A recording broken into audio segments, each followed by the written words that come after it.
Agora são 7h17. Vamos falar sobre o impacto do bloqueio de recursos da Alemanha e da Noruega para a preservação da Amazônia. A gente vai falar com a Adriana Ramos, que é do Instituto Socioambiental ISA. Olá, Adriana, bom dia. Bom dia. Oi, Adriana. Bom, vamos falar sobre o impacto, né, direto que deve ocorrer sem essa verba, né? A questão da fiscalização e o desmatamento ilegal realmente, enfim, a gente vai ter prejuízos, não é isso, Adriana? Sem dúvida, porque o governo já vem há algum tempo sem recursos orçamentários suficientes para realizar as ações de fiscalização na Amazônia. Então, desde 2015, o IBAMA depende de projetos do Fundo Amazônia para garantir a infraestrutura para essas ações. Então, o anúncio da Noruega e a postura que o governo vem assumindo, né, perante o Fundo Amazônia e o tema do desmatamento, sinalizam para uma dificuldade ainda maior no futuro para lidar com esse desafio que, como a gente vê pelos números que foram divulgados de diferentes fontes, o desmatamento tende a crescer na região. Bom, a Noruega, né, só para a título de informação, a Noruega, entre 2009 e 2018, repassou 93,8% dos 3,4 bilhões doados para o fundo, né? E a Alemanha também anunciou já a suspensão, assim como a Noruega. Portanto, essas verbas, elas financiavam, não é isso, Adriana? A questão também logística dessa fiscalização. Não é? Eu queria que você explicasse um pouco mais profundamente essa questão. Então, exatamente, principalmente os recursos da Noruega, que são recursos diretamente relacionados ao Fundo Amazônia, eles vêm apoiando projetos diferentes, de diferentes instituições, mas no caso do IBAMA, eles apoiam exatamente a infraestrutura de logística, o aluguel de aeronaves, o pagamento de combustível e outras despesas das ações de fiscalização do IBAMA.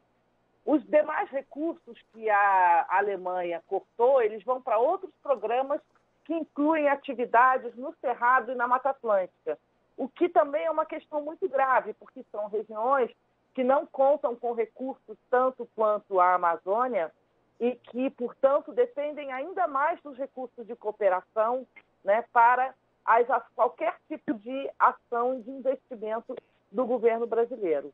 Então, todo o orçamento da área ambiental, que já é muito frágil, fica ainda mais frágil com a saída desses parceiros internacionais. Quer dizer, então a gente fica sem carro, né, sem viatura, helicóptero, né, para analisar todo esse desmatamento e também a questão da prevenção do fogo, a prevenção ao fogo, não é?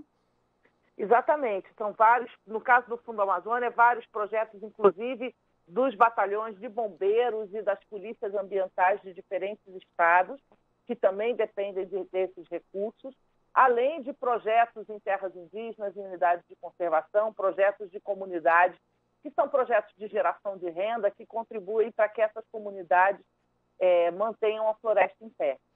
Agora, eu li uma declaração aqui na imprensa, Adriana, sobre o posicionamento do Ministério aqui do Meio Ambiente, que diz o seguinte, né, que é responsável pelo IBAMA, diz que já há planejamento de obtenção de recursos, inclusive internacionais, para suprir eventual falta de verba do Fundo Amazônia, se houver necessidade.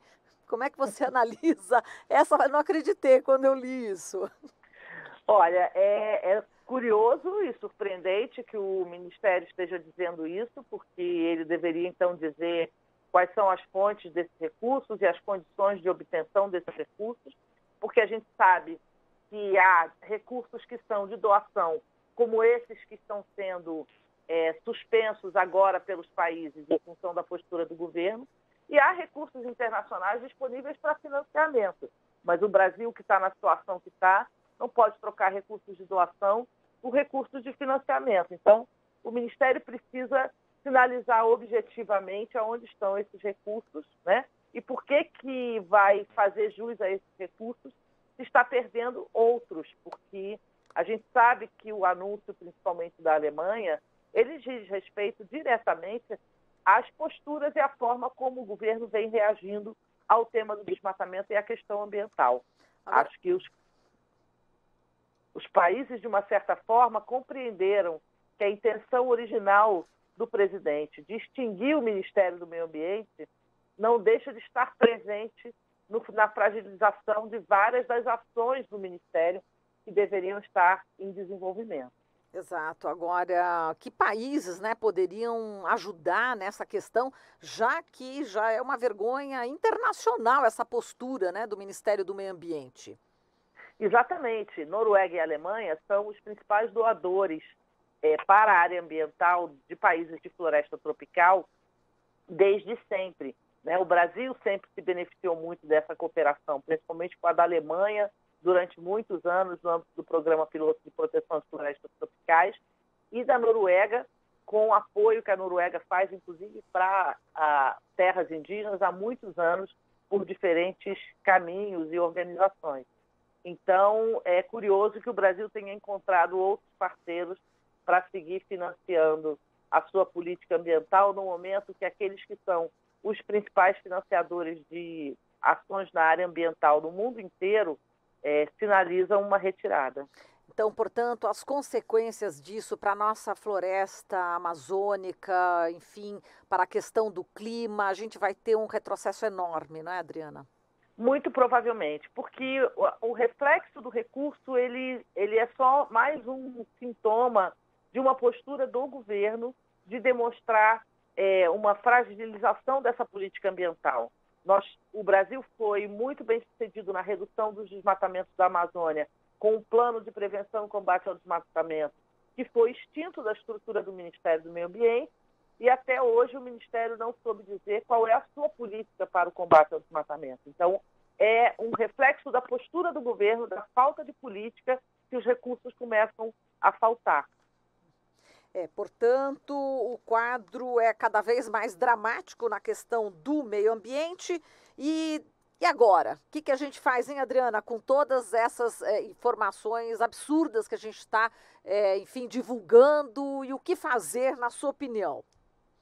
Olha, eu acho que as organizações da sociedade civil, a sociedade organizada e as pessoas que têm esse poder de consumo devem agir em prol do meio ambiente naquilo que está ao seu alcance, né?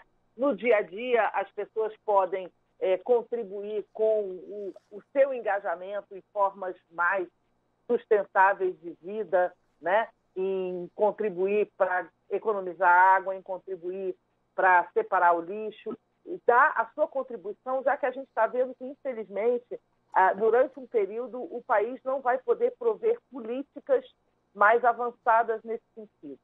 E também apoiar o trabalho dessas iniciativas, né? O trabalho das iniciativas da sociedade civil, pressionar o governo e o Congresso Nacional para que a gente não tenha um retrocesso tão grande. Esse vai ser uma responsabilidade de todos nós.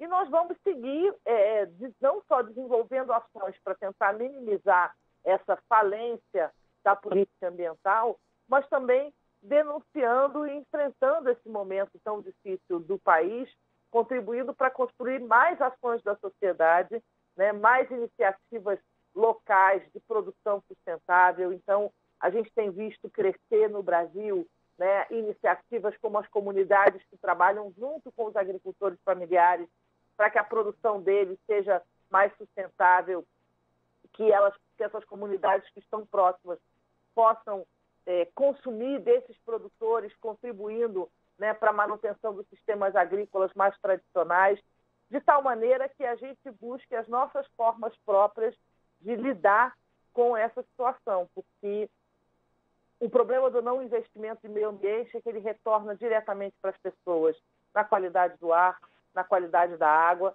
Então, é uma busca que todos nós temos que ter, ao mesmo tempo em que fazemos o nosso trabalho de conscientização cidadã, para que a gente possa fazer a política ambiental no Brasil tomar o rumo correto novamente o mais rápido possível.